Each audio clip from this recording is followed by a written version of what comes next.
Several New Orleans Saints players have an ability to make themselves some cash here in the 2024 season, and it's all headlined by a projected third-year breakout for star wide receiver Chris Olave. We got all that and a little bit of lagniappe for you on today's episode of Locked On Saints.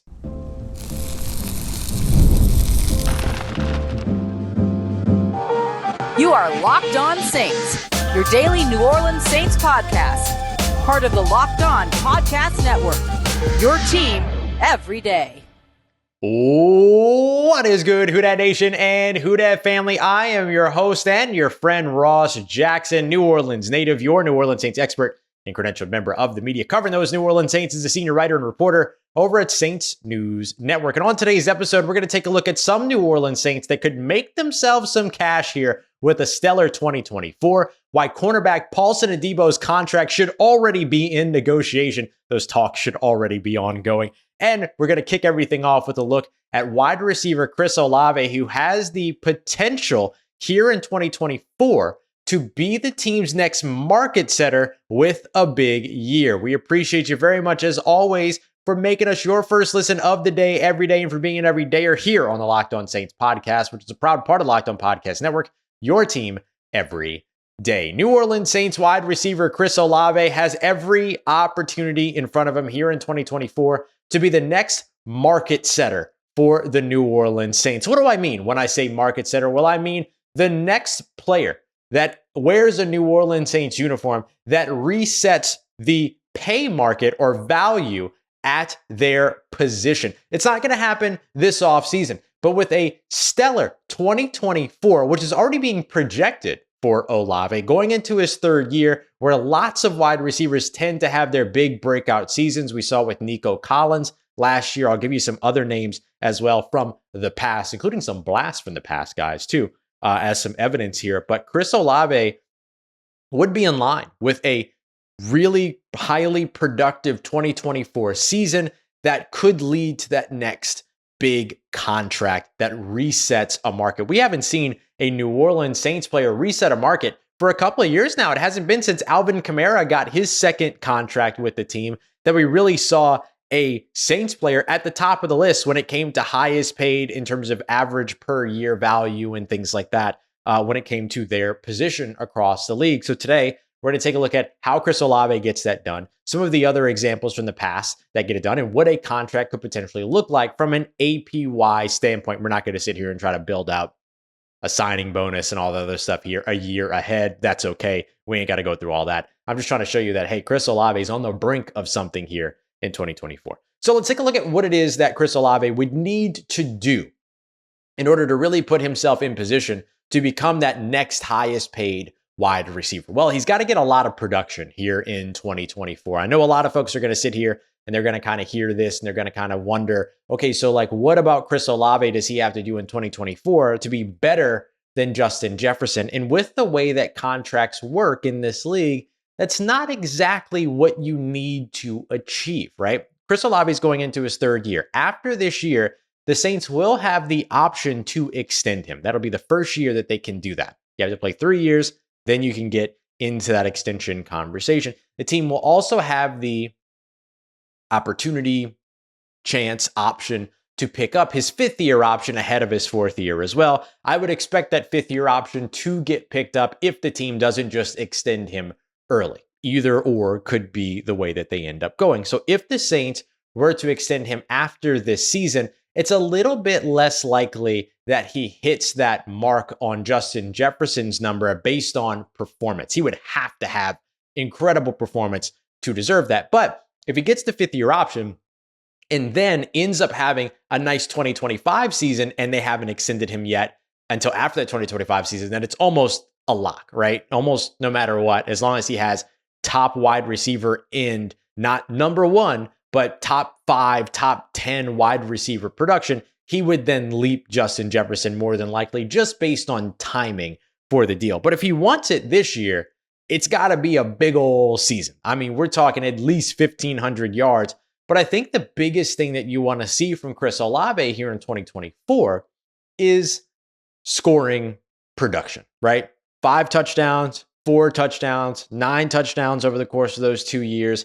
you've got to be the first wide receiver for the New Orleans Saints in some time to land double-digit touchdowns. Remember, for all of the wonderful and incredible things that Michael Thomas did at the top of his game, his peak of touchdown scoring came once in 2016, then again in 2018, and then again in 2019, right? Of course, that big season, with 9 touchdowns apiece. We don't see a lot of these double-digit touchdown scoring seasons in New Orleans these days. They don't happen very often. And so that would be the situation that you'd be looking at and going, okay, since 2012 was we saw Marcus Colston do it. So not a lot of these guys are getting that done for this team. Now, some of that has to do with the Sean Payton system and the Sean Payton scheme, which very much ask for, everybody to contribute in a variety of different ways and stuff like that. But if Chris Olave can be that next double-digit touchdown getter, if you will, in terms of from the wide receiver position, right? We're not purposely ruling out Jimmy Graham. We're just not talking about him because he wasn't playing wide receiver. No, outside of the franchise tag conversation, but he wasn't playing that position.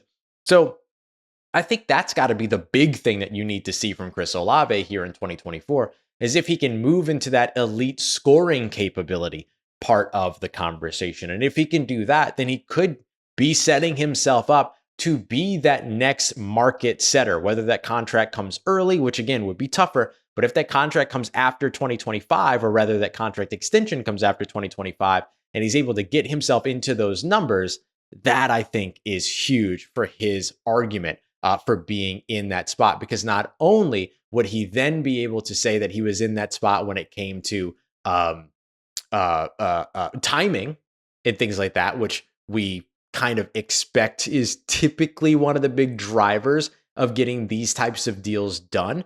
But instead, kind of be in a situation to where it's the production that's driving it as well. Here are some other players that have had these third-year leaps. We saw it from Michael Thomas, right? Michael Thomas was a guy that ended up having a huge jump that 2018 season, including those 9 touchdowns, as we mentioned. CeeDee Lamb had a big jump his third year. Tyreek Hill, Chris Godwin. We can go back further as well. Reggie Wayne. He was a guy that ended up having one of those big third-year leaps. Terrell Owens, Keyshawn Johnson. These guys all had those big 3-year or third-year leaps as well. There's a Falcon on this list, but I'm going to leave him off because we don't talk about them. But you get what I'm saying. There's a real opportunity here for Chris Olave to take a big time step forward. And it's not just in terms of being like a fantasy producer. It's not just in terms of yardage, but if he can make that big leap forward in terms of becoming an elite scoring option at the position, then I think that that's where things go. Now, the thing that's going to be very interesting is that if it takes till after 2025 for him to get the deal done, we could be looking at the first wide receiver or one of the first wide receivers to cross the $40 million per year threshold. Remember, APY is APY. Guaranteed salary is what's really going to mean something. So if he gets let's call it a 4-year, $160 million deal, right? So that puts you right there at the $40 million mark. Then you're probably looking at something like $70 to $80 million guaranteed on the low end, upwards of, $90 to $100 million guaranteed on the high end, I think is what you would see there. But for New Orleans, this could be the route that they just simply have to go based upon what the market is at that time. Remember, we're talking 2 years in advance. We're talking about gambling money. We're talking about raising salary caps, higher revenue, new TV deals, more ticket sales, hotter than ever the NFL is. These are the things that are going to end up driving all that just as much as Chris Olave's production, just as much as Chris Olave's popularity and his timing. So all of those things could be going into helping Chris Olave become the next market setter that wears a New Orleans Saints uniform. Coming up next, I want to look at the defensive side of the football, not a guy that's looking to build momentum over the course of the next couple of years, but instead has already built that momentum. Paulson Adebo, why the cornerback's contract negotiations should already be ongoing. We got that coming up for you as we continue on with today's episode of Locked On Saints, part of Locked On Podcast Network, your team every day.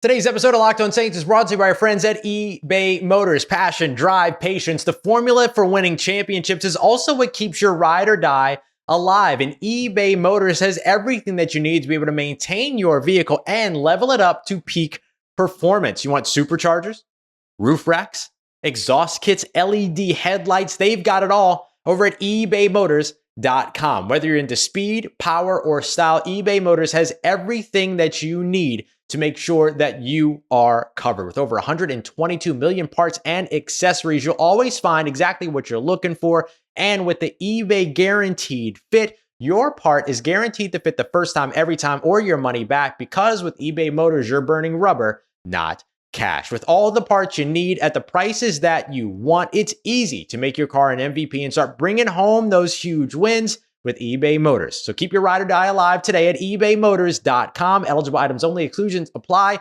eBay Guaranteed Fit available only to U.S. customers. All right, family. While we could be daydreaming about what it is that Chris Olave could do over the next couple of years to become a market setter, one guy we don't have to have the production daydreams about is Paulson Adebo. He might not be a market setter, but his contract extension should be an easy decision for the New Orleans Saints. We appreciate you very much, as always, for making us your first listen of the day, every day.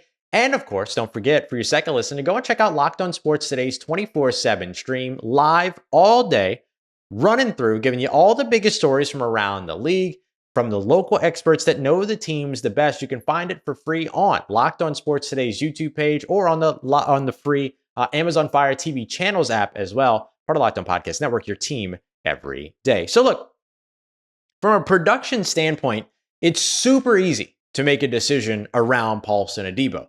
However, there are other things that can get in the way, including other cornerbacks that are currently in the building, and of course, how quickly the Saints have been able to develop talent at this position. So we're going to look at this from a multitude of different angles. Why Paulson Adebo's contract extension should already be in the works, right? Why he's earned it, how he's earned it, all that. We'll break all that down. And then also want to take a look at what some of the challenges are, the true challenges to getting a contract extension done at this position, cornerback. Much like wide receiver, cornerback is one of those positions where you might be able to bring in talent that has an immediate impact. But here's the thing. Paulson Adebo was already that guy. He showed up, had an immediate impact his rookie season, had a little bit of a sophomore slump dealing with injuries and things like that, came back his third year, especially after the New Orleans Saints had also invested in Alon Taylor that season where he had the down year. So then came back in the third year, 2023, with a lot of conversation around, hey, this guy, Alontae Taylor, who the Saints drafted in the second round that nobody expected them to draft, is really good, especially playing on the outside. So are they going to really entertain some competition between Alontae Taylor and Paulson Adebo? In fact, some people were calling for Alontae Taylor to start over Paulson Adebo. Well, Paulson Adebo won the start in 2023 and friggin' ate. He ate. He was awesome all season. And this is one of the reasons why I say it should be simple, it's not going to be, but should be simple to simply say, well, that's a contract extension that gets done, because it's not very often that you can have two lockdown corners without having to pay both of them top dollar. Paulson Adebo is in a situation right now to where he's not going to reset the market, right? He had the down year, then he had the up year. Now is when the iron is hot from the organizational standpoint to step in. But here's the rub. If they can't get the deal done, and then Paulson Adebo goes out there in 2024 and balls out again, he's going to hit the market. He should hit the market, because then he's going to get the opportunity to really leverage what his future looks like and what those contracts look like. Now, the Saints are in shape if something like that happens, especially if Alontae Taylor's still around, especially if Kool-Aid McKinstry were to pan out, it'll be okay. But you're going from a surefire thing, or what feels like more of a surefire thing, to otherwise question marks, right? Guys that you would still have some question marks about. Not everything would be answered. We have now seen some very good production from Paulson Adebo. We have now seen Paulson Adebo be consistent in that production over on the defensive side of the football. Has been a guy that has consistently ranked amongst the top 15, top 20 when it comes to forced incompletion percentage, has been near the top of the league in multiple occasions now when it comes to passes broken up. Not just passes defended, I'm talking about passes that he gets his hand on and make sure that the opponent does not catch that pass. And has been a bit of a takeaway guy for the New Orleans Saints, especially last year when the takeaways really started to roll back in after they had that career down year the year before when it came to takeaways, particularly interceptions. So all of that is to say, Alontae Taylor gets the ball, Paulson Adebo gets the ball back to your offense. Paulson Adebo keeps opposing wide receivers from making catches, right, with that high forced incompletion percentage, and is another one of those guys that the New Orleans Saints trust, unlike any other team, trust their cornerbacks. The New Orleans Saints will say, Marshon, Paulson, they're yours. No safety help. I mean, there will be a safety as a last line of defense, but the Saints don't typically cheat over one guy or the other. The safeties play their role as free roaming guys because of the lockdown ability on the perimeter from guys like Marshon Lattimore and Paulson Adebo. Not a lot of defenses get the opportunity to do that. And not a lot of defenses ask you to do what it is that the New Orleans Saints defense asks you to do, which is put your hands on them. Go out there and bully the wide receiver across from you. Put your hands on them. They play press man more than any other defense in the NFL, or certainly in the conversation of that. But according to Brian Baldinger, right at the very top. So it's clear to see how a guy like Paulson Adebo is unique, how he is impactful, and how he fits this New Orleans Saints scheme to a T. Big, physical, fast, ball skills, former wide receiver, tracking ability, can out-jump some wide receivers, will run some wide receiver routes for that wide receiver as well. Hello, Atlanta. We've seen this over and over again. So for me, Paulson Adebo is a contract extension that should already be in the works, having those conversations.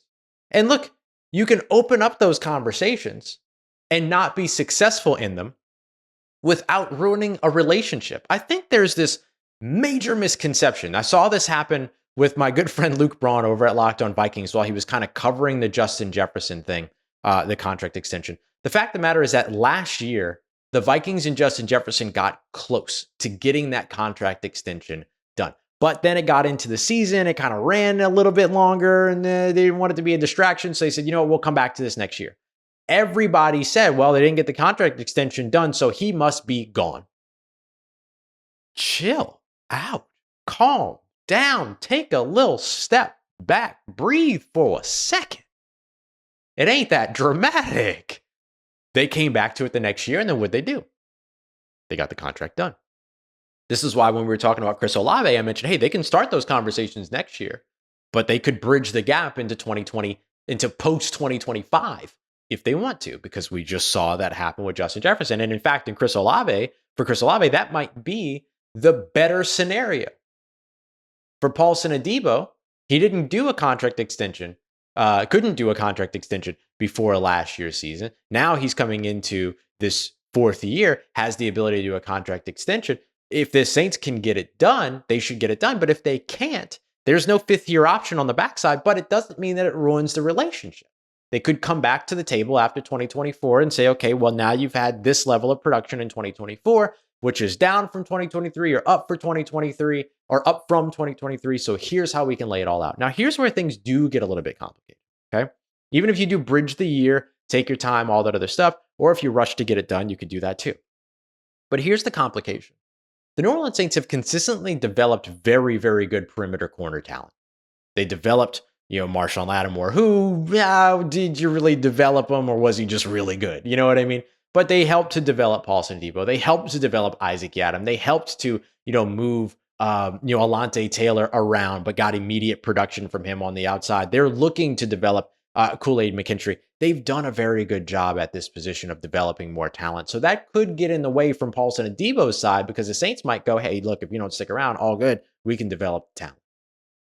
So maybe that's the hardball side, but you don't have to play the hardball side right away. You can come to the table, have these conversations right now, see if you can get a deal done before the season begins, or even after the season begins. We've seen that with Marshon Lattimore, who signed his deal after playing a game against Davante Adams and the Green Bay Packers with a whole cast on his hand. He might have had to sign that thing with his left hand. Who knows? Demario Davis got a contract extension after the road opener against the Las Vegas Raiders. Their first, what's the word for first time in inaugural? Yeah, inaugural game in Las Vegas. Carl Granderson last year got his extension after or right before the Green Bay Packers game and stuff like that too on the road. So we'll see.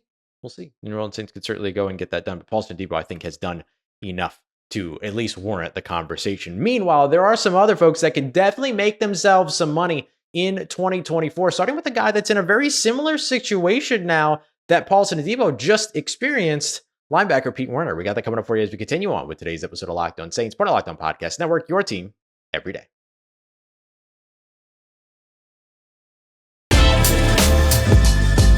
Let's get it, Who Dat Nation. The New Orleans Saints have 4 or 5 guys that could make themselves some money, even if they're not market-setting deals, but certainly make themselves some money here in 2024 with stellar performances. We appreciate you very much, as always, for being here. Don't forget, we are your team every day. It's probably likely that I end up doing something this weekend. We'll see. But certainly on Monday, we'll be right back with you, giving you all the latest news on the New Orleans Saints and breaking down everything that you need to know and new over the week. Then you get to come on vacation with me. We'll have a lot of fun throughout the week. So with this 2024 season, the New Orleans Saints have a handful of players or so. They're going into some pretty important third years where they get the opportunity to really make themselves some money before those extension conversations become available. Of course, Chris Olave is on that list, but not somebody we'll include in this particular conversation. Trevor Penning is definitely one. Alon Taylor is one. And then, of course, you have Rashid Shaheed, who's another. So these are the guys that are entering their third year only, just to start. Even a guy like DeMarco Jackson can move the needle for himself in terms of getting like a longer term deal versus a 1-year deal or something like that to piggyback off of his rookie contract. But these rookie contracts for Trevor Penning, Rashid Shaheed, and Alontae Taylor could be really, could be bigger than we currently expect them to be. Now, look, Trevor Penning, probably you have the 5th-year option with him as well, so you probably don't have to rush into a contract negotiation with him. Rashid Shaheed's going to be a restricted free agent, so I would look at Rashid Shaheed as a guy that maybe gets the 2-year extension that's a little bit around what the second round tender is for a restricted free agent, kind of similar to what we saw with Carl Granderson's first extension before he got the major extension, what we saw with Juwan Johnson here recently when he got his 2-year extension. I could see the Saints kind of going that route with Rashid Shaheed. But if Rashid Shaheed is, one of 2,000-yard receivers on the roster, not saying that's going to happen, but if that were to happen, you're probably having a conversation with him that's a little bit different than a 2-year extension right around the second round tender. You're probably having to come in above that. And I think that's okay, because even in that situation, it's not like Rashid Shaheed prices himself out from the New Orleans Saints. So definitely manageable. But one guy that I'm really interested to see how he ends up impacting himself is Alontae Taylor. Trevor Penning's really intriguing too, but Trevor Penning's got the 5th-year option, and so it makes things a little bit more flexible. We'll revisit this conversation, I think, after Trevor Penning either has a stellar 2024 or gets ready to have a stellar 2025. I think that's really when Trevor Penning enters that conversation. But boy, does Alontae Taylor have some real opportunity here in 2024. What would you give him right now if you had to extend him at this moment?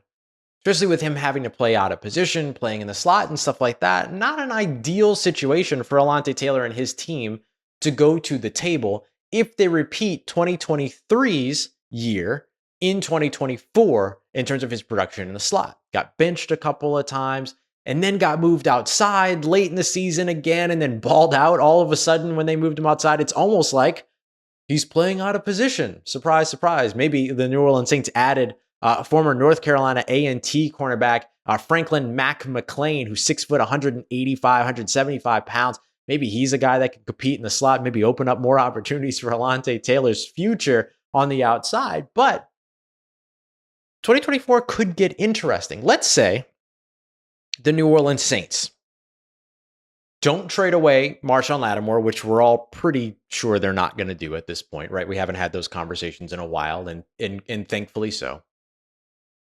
Alontae Taylor starts in the slot. Paulson Adebo starts out wide. And that's for the majority of games, right? 15 games or so, that's what you see. But Alontae Taylor performs better in the slot than he performed last year. You're hearing a lot of coaches saying that Alontae Taylor's ceiling in the slot from last year should now be his floor, right?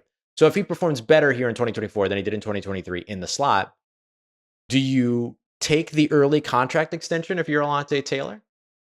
Even you might make yourself some money, but do you take that? Or do you wait and see what happens with Marshon Lattimore? Wait and see what happens with Paulson Adebo, who's entering that contract year, and wait to see if maybe one of those guys ends up signing elsewhere, going elsewhere, gets traded elsewhere, whatever it might be. The trade can't happen with Paulson Adebo after this year, but could happen with Marshon Lattimore after this year. And then say, no. I want 2025 on the outside. Let me go out there and prove that I can earn outside corner money. Do you play that move? Because the New Orleans Saints would have a chess piece ready for that, which is, no, we want you in the slot. We got Kool-Aid still on a rookie contract. He can play over on the outside. And then you never get the opportunity to prove that you could do more? Or do you just play in the slot, try to advance your skills there as best as you can, and try to get the best contract you can get out of it? Boy, it's a conundrum. I don't know the right answer. I'm going to tell you right now, I don't know the right answer. But boy, that's going to be a lot of fun to watch. I want to be careful how I say that, because what if that doesn't work out for Alontae Taylor? Then it's not fun, right? But it's going to be very intriguing to watch. And this is where the Saints have really, really set themselves up kind of wisely by stacking up that cornerback spot. So that one could be very, very interesting. Another guy that's got a real opportunity to potentially make himself some money here in 2024 is Peyton Turner. Peyton Turner's fifth-year option was declined and is now going into his fourth season, his final season, a contract year, much like Paulson Adebo. And his chances of either, what his gauge right now is either not make money or do make money. That's a big difference. That's a big difference.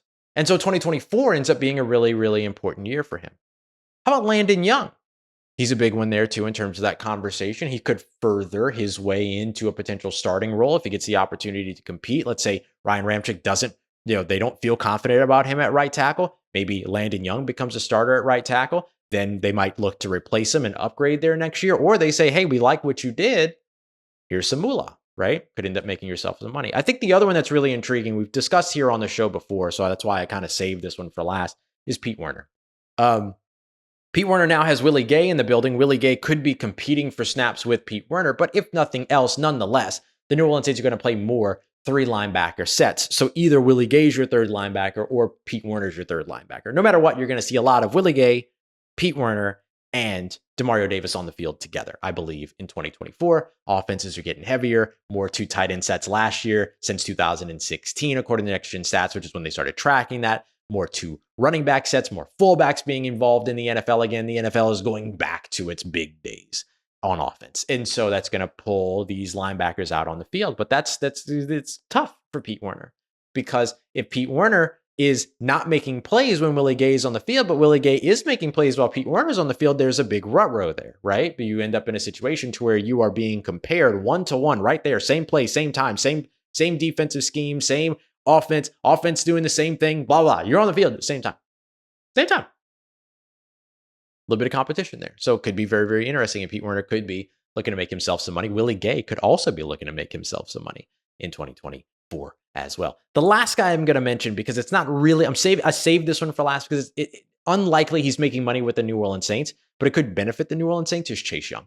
What if Chase Young goes out there, plays all 17 games, right? Earns all of his incentives, performs well, and has, let's say, a 9-sack season, right? Not crazy, but respectable, right? Comes in over Carl Granderson's 8.5 from last year. Carl Granderson hits double digits. Chase Young hits 9. Let's just say that that's the case, right?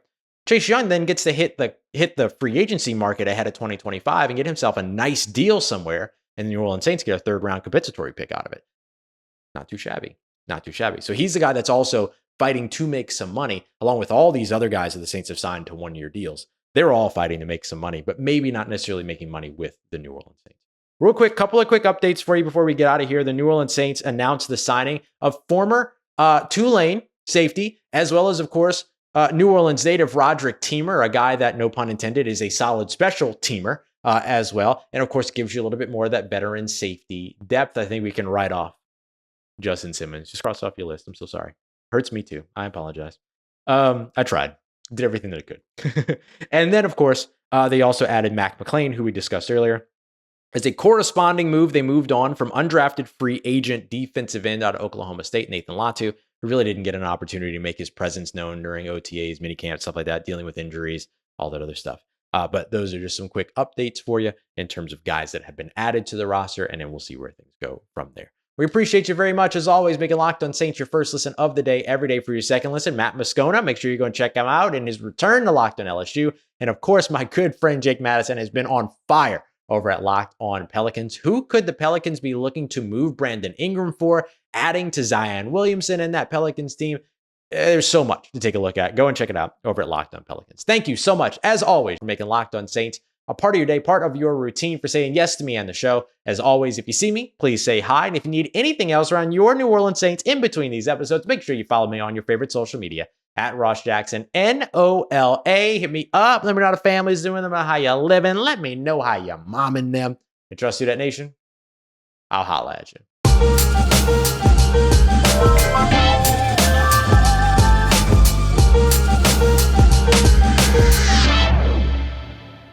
You hear that car alarm? Oh.